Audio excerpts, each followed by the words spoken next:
Classes. जैसे कि हम अपने 2 चैप्टर्स कंप्लीट कर चुके हैं, chapter first and chapter second. आज हम अपना चैप्टर थर्ड स्टार्ट करेंगे जिसका नाम है मेटल एंड नॉन मेटल्स। ठीक है, सबसे पहले हमें पता होना चाहिए एलिमेंट्स। ठीक है, हमारे एलिमेंट्स होते हैं, जो हमारे एलिमेंट्स होते हैं वो 3 टाइप्स के होते हैं। ठीक है, मेटल, मेटेलॉइड, फिर जो थर्ड आता है वो होता है हमारा नॉन मेटल। ठीक है, नॉन मेटल्स। ठीक है, ये हमारा इंट्रो चल रहा है, अभी हम इंट्रो कंप्लीट कर रहे हैं इसका। सबसे पहले हम इंट्रो के बारे में पढ़ेंगे मेटल्स। ठीक है, मेटल्स होते क्या है? मेटल्स होते हैं जो अपना एक इलेक्ट्रॉन लूज कर देते हैं। ठीक है, लूज इलेक्ट्रॉन, इसलिए हम इनको क्या बोलते हैं? इलेक्ट्रोपॉजिटिव। ठीक है, कॉल्ड इलेक्ट्रोपॉजिटिव। ठीक है, पॉजिटिव इसलिए बोलते हैं क्योंकि ये इलेक्ट्रॉन लूज कर देते हैं, और जो अपने अंदर से इलेक्ट्रॉन को लूज करता है उसके ऊपर हमेशा पॉजिटिव चार्ज आता है, इसी वजह से हम इनको इलेक्ट्रोपॉजिटिव बोलते हैं। जितने भी हमारे मेटल्स होते हैं वो सभी अपने अंदर कैपेबिलिटी रखते हैं इलेक्ट्रॉन लूज करने की, और अपने आप को इलेक्ट्रोपॉजिटिव बना लेते हैं। इसके एग्जाम्पल आते हैं हमारे आयरन है, ठीक है, सिल्वर और गोल्ड। ठीक है, फिर हम पढ़ेंगे नॉन मेटल्स पढ़ेंगे। मेटल्स में बाद में बताती हूँ। ठीक है, जो नॉन मेटल्स होते हैं वो नॉन मेटल्स क्या होते हैं? जो इलेक्ट्रॉन्स को गेन करने की कैपेबिलिटी रखते हैं, गेन इलेक्ट्रॉन। ठीक है, जो इलेक्ट्रॉन्स को गेन करते हैं उसको हम क्या बोलते हैं? Non metals. और इनको हम ये क्या बनाते हैं? Electronegative ions. ठीक है, इलेक्ट्रोनेगेटिव आयंस। ठीक है, और इनको हम क्या बोलते हैं? Electronegative metals, electronegative. ठीक है, इलेक्ट्रोनेगेटिव मेटल्स। ठीक है, अब हम इसके जो एग्जाम्पल है वो हम दे सकते हैं कार्बन। ठीक है, कार्बन है।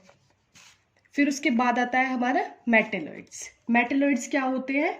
जो दोनों की प्रॉपर्टीज, अभी हमने क्या पढ़ा मेटल्स की, ये क्या होते हैं? इलेक्ट्रोपॉजिटिव होते हैं। नॉन मेटल्स क्या होते हैं? इलेक्ट्रोनेगेटिव। इलेक्ट्रोपॉजिटिव मैंने बताया कि जो अपने अंदर से इलेक्ट्रॉन को लूज कर दे और अपने ऊपर पॉजिटिव चार्ज ले ले। ठीक है, नॉन मेटल्स क्या होते हैं? इलेक्ट्रोनेगेटिव होते हैं, जो अपने अंदर से एक इलेक्ट्रॉन को इलेक्ट्रॉन को गेन कर लेते हैं और अपने ऊपर नेगेटिव चार्ज कैरी करते हैं, उसको हम क्या बोलते हैं? Non metals. अब हमारे मेटेलॉइड्स आते हैं। मेटेलॉइड्स क्या होते हैं? जो दोनों की कैरेक्टरिस्टिक्स शो करते हो, शो बोथ कैरेक्टरिस्टिक्स। ठीक है, उसको हम क्या बोलते हैं? मेटेलॉइड्स। ठीक है, इसके जो एग्जांपल है वो है सिलिकॉन और है आर्सेनिक। ठीक है, ये एग्जांपल्स भी इसके साथ में याद कर लेना। ठीक है, अब हम एक एक टॉपिक करके स्टार्ट करते हैं। सबसे पहले हम पढ़ेंगे मेटल्स की फिजिकल प्रॉपर्टीज पढ़ेंगे, फिर उसके बाद इसकी केमिकल प्रॉपर्टीज पढ़ेंगे, फिर उसके बाद हम अपना नॉन मेटल स्टार्ट करेंगे, नॉन मेटल की फिजिकल प्रॉपर्टीज पढ़ेंगे, फिर उसके बाद केमिकल प्रॉपर्टीज पढ़ेंगे। ठीक है, फिर उसके बाद एक्सट्रैक्शन ऑफ मेटल्स पढ़ेंगे। ठीक है, कि हम कैसे किसी भी मेटल को प्यूरिफाई कर सकते हैं। पहले तो हमें वो उसके फॉर्म में मिलते हैं, मिनरल्स की फॉर्म में, फिर उसको हम कैसे मिनरल में से कैसे हम मेटल को एक्सट्रैक्ट करते हैं, पहले उनका एक्सट्रैक्शन पढ़ेंगे। फिर उसके बाद हम पढ़ेंगे आयनिक कंपाउंड्स क्या होते हैं, उनकी प्रॉपर्टीज पढ़ेंगे, उनकी फॉर्मेशन पढ़ेंगे। ठीक है, इस तरीके से हम अपना चैप्टर स्टार्ट करेंगे, लेकिन हम टॉपिक वाइज पढ़ेंगे। तो जो सबसे पहले हम टॉपिक स्टार्ट करेंगे ना, फर्स्ट से स्टार्ट करेंगे, और उसमें सिर्फ हम मेटल्स के बारे में पढ़ेंगे। ठीक है, मेटल्स। तो स्टार्ट करते हैं मेटल्स। अभी जैसे मैं तुम्हें बताया कि क्या होते हैं? इलेक्ट्रोपॉजिटिव होते हैं। इलेक्ट्रोपॉजिटिव क्यों बोलते हैं? Because they lose electron.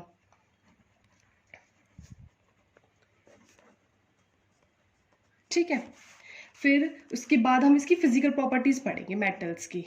ठीक है, फिजिकल प्रॉपर्टीज में हम क्या पढ़ते हैं कि जो ऊपर की प्रॉपर्टीज देख के बताई जा सकती है, भाई ये हार्ड होते हैं, स्ट्रेंथ बताएंगे कि इनकी स्ट्रेंथ बहुत ज़्यादा होती है, इनकी जो स्टेट है सॉलिड होते हैं, साउंड प्रोड्यूस करते हैं, इलेक्ट्रिसिटी कंडक्ट कर देते हैं, इनके अंदर मिलिएबिलिटी और डक्टिलिटी की पावर होती है। ठीक है, ये सब एक एक करके हम इनकी फिजिकल स्टेट्स पढ़ेंगे। तो सबसे पहले जो फिजिकल स्टेट आती है वो होती है इसकी हार्डनेस। ठीक है, फिजिकल प्रॉपर्टीज। ठीक है, फिजिकल प्रॉपर्टीज सबसे पहले हम क्या पढ़ेंगे? हार्डनेस। हार्डनेस में क्या होता है कि जितने भी सारे मेटल्स होते हैं वो हार्ड होते हैं। ठीक है, मेटल्स हार्ड होते हैं, लेकिन कुछ एक्सेप्शंस भी हैं जिसमें हमारे जो मेटल्स हैं वो बहुत सॉफ्ट भी होते हैं, ठीक है। तो हम ना हर किसी का एक एक रेयर केस जरूर लेके चलेंगे, क्योंकि हमारे सीबीएसई डायरेक्ट क्वेश्चन कभी नहीं पूछेगा, वो हमेशा घुमा के ही पूछेगा, वो एक्सेप्शन वाले केसेस को ही पूछेगा, ठीक है। तो जो एक्सेप्शनल जो वाला हमारा केसेस होता है,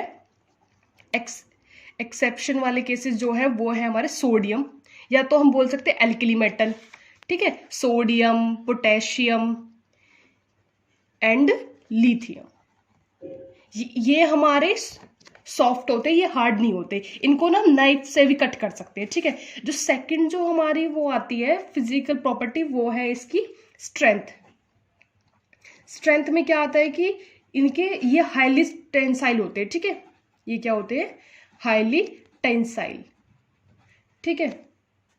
और इसके अंदर भी अगर हम एक्सेप्शन वाला केसेस पढ़े तो फिर से वही आ जाता है, इसका एक्सेप्शन वाले के अंदर भी वही सोडियम Na सोडियम का सिंबल होता है, ठीक है। पोटेशियम जो सिंबल होता है वो K होता है पोटेशियम का, और लिथियम का होता है Ni, ठीक है। ये तो हो गई इसकी फिजिकल स्टेट। अभी हमने कितनी पढ़ी है, सिर्फ 2 पढ़ी है, एक स्ट्रेंथ पढ़ ली और एक हार्डनेस पढ़ ली, ठीक है। अब हम जो थर्ड पढ़ेंगे वो इसकी स्टेट पढ़ेंगे। स्टेट में क्या बताते हैं कि भाई सॉलिड है, लिक्विड है, क्या चीज है। तो जितने भी हमारे सारे मेटल्स होंगे वो क्या होते हैं, सॉलिड होते हैं। मेटल सारे क्या होते हैं, सॉलिड होते हैं। इसका भी एक एक्सेप्शन है, इसका भी, एक्सेप्ट मरकरी, एक्सेप्ट मरकरी, ठीक है। मरकरी इसको Hg से रिप्रेजेंट करते हैं, Hg इसका सिंबल होता है, ठीक है। तो मरकरी ना रूम टेम्परेचर पे हमारी लिक्विड होती है। अगर एक एग्जांपल में पूछ रहे कि भाई ऐसे किसी मेटल का नाम बताइए, मेटल का नाम बताइए जो कि रूम टेम्परेचर पर क्या होता हो, लिक्विड होता हो, तो लिक्विड क्या होगा, ये लिक्विड होता है रूम टेम्परेचर पर, ठीक है। रूम टेम्परेचर पर ये क्या होता है, लिक्विड होता है, ठीक है। फिर आते हैं कंडक्शन।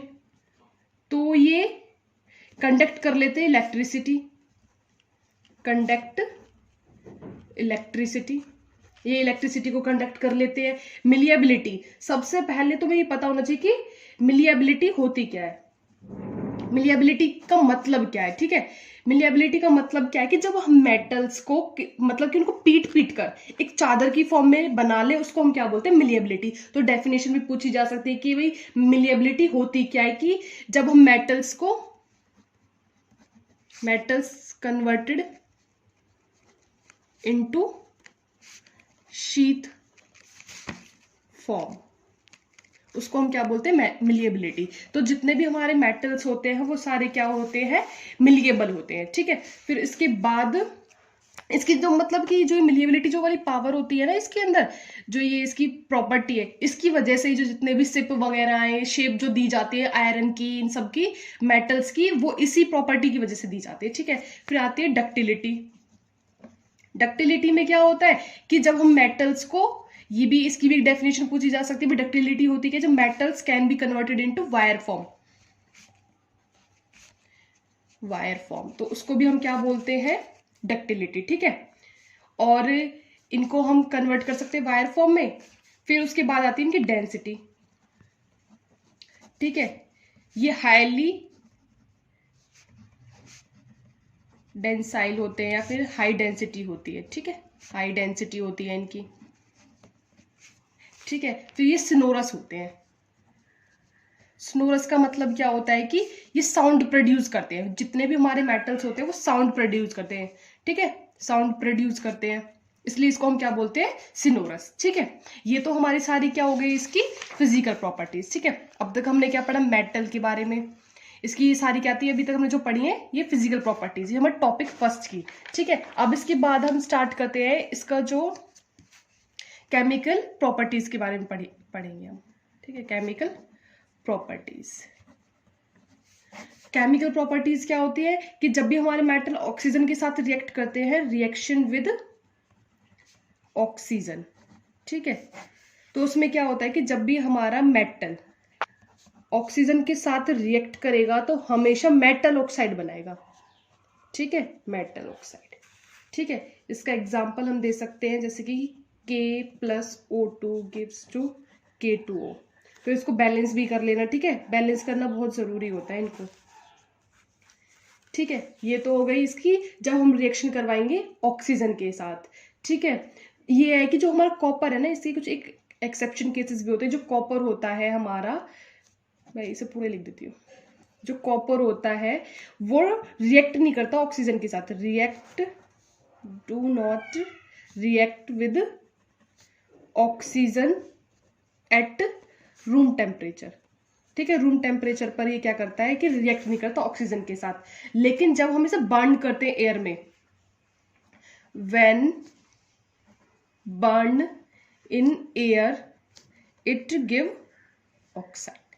ठीक है, ये बहुत इंपॉर्टेंट क्वेश्चन है, इसे 1 नंबर में पूछ सकते हैं। ठीक है, कि कॉपर हमारा ऑक्सीजन के साथ रिएक्ट नहीं करता रूम टेम्परेचर पर, लेकिन जब हम उसे एयर में बर्न करते हैं तो ये ऑक्साइड फॉर्म कर लेता है। ठीक है, फिर आते हैं हमारे रिएक्शन विद, ये पहली थी। अब ऐसी जो सेकंड है केमिकल प्रॉपर्टी, वो रिएक्शन विद वाटर। ठीक है, या तो लिख लो H2O। ठीक है, जब भी हमारा मेटल वाटर के साथ रिएक्ट करेगा तो हमेशा मेटल हाइड्रोक्साइड बनाएगा। ठीक है, मेटल हाइड्रोक्साइड, और साथ में क्या निकालेगा, हाइड्रोजन, हाइड्रोजन गैस। ठीक है, फिर उसके बाद इसका जो एग्जाम्पल है वो है sodium Na plus H2O gives to NaOH plus में H2O। ठीक है, हमेशा ये याद रखना, जितने भी एल्कली मेटल होते हैं, एल्कली मेटल किसको बोलते हैं, जो ग्रुप फर्स्ट में आते हैं, ग्रुप फर्स्ट और सेकंड में एल्कली जो मेटल होते हैं वो बहुत विग्रियसली, मतलब बहुत फास्टली रिएक्ट कर जाते हैं किसी के साथ भी। ठीक है, चाहे वाटर हो, चाहे मतलब मॉइस्चर हो, किसी के साथ भी बहुत जल्दी से रिएक्ट कर लेते हैं।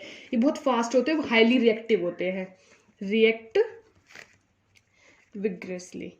ठीक है, ये हमारा क्या हो गई, इसकी ये सेकंड प्रॉपर्टी थी। ठीक है, अब थर्ड हम जो पढ़ेंगे वो है कि रिएक्शन विद डाइल्यूट एसिड। ठीक है, रिएक्शन विद डाइल्यूट एसिड। हमेशा याद रखना, हमारे जितने भी मेटल्स हैं उनमें से जो एल्कली मेटल होते हैं वो हाईली रिएक्टिव होते हैं, वो किसी के साथ भी रिएक्शन करवा लो, सबसे पहले रिएक्शन दे देंगे वो हर किसी के साथ। ठीक है, तो अब हम मेटल की रिएक्शन अगर डाइल्यूट एसिड के साथ करवाते हैं तो वो हमेशा हमें क्या देंगे, मेटल सॉल्ट। ठीक है, मेटल सॉल्ट प्लस में हाइड्रोजन। ठीक है, इसका जो एग्जांपल है वो है Na plus HCl gives to NaCl plus में H2। अब इसको बैलेंस करेंगे। ठीक है, मैं डायरेक्ट सीधा सीधा बैलेंस करूँ तो तुम लोग भी ऐसे ही कर लेना। ठीक है, पर तुमको समझ ही करना है। ठीक है, इसमें ये है कि हमारे एक इसके अंदर जो इंपॉर्टेंट क्वेश्चन बनता है वो ये है कि अगर हम नाइट्रिक एसिड की रिएक्शन करवाते हैं ना, जब भी किसी भी मेटल के साथ, तो उसमें से हाइड्रोजन गैस प्रोड्यूस नहीं होती।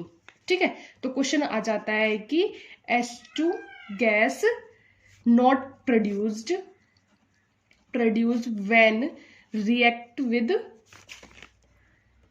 HNO3 nitric acid.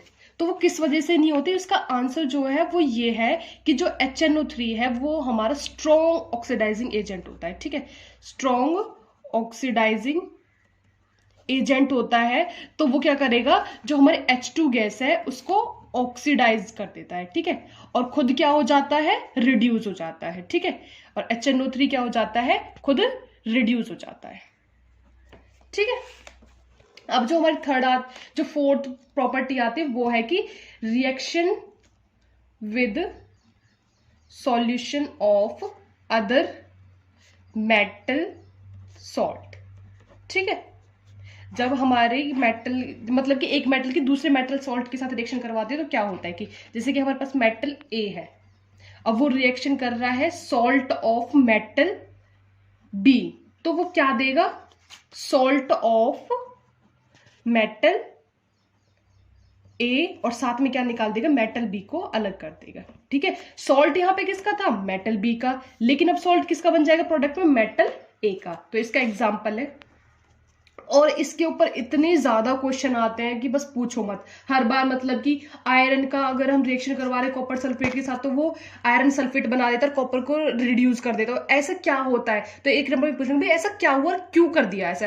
तो इसमें हमेशा कितने भी क्वेश्चन आए, किसी के साथ भी आए, तो सिर्फ एक ही ये लिखना है, तो मैं इसका एक ही आंसर होगा, और वो भी एक ही लाइन का होगा कि जो हमारा आयरन है वो मोर रिएक्टिव है। बस तुम्हें यही लिखना है और कुछ भी नहीं। अगर एल्यूमिनियम का बोल दें कि भाई एल्यूमिनियम का, अगर हमारे पास एल्यूमिनियम है और कॉपर सल्फेट है, तो उसमें से हमारा एल्यूमिनियम सल्फेट बन जाता है और कॉपर अलग निकल जाता है। तो ऐसा क्यों होता है? तो बस यही बताना है कि जो एल्यूमिनियम है वो हमारा हाईली रिएक्टिव होता है देन कॉपर।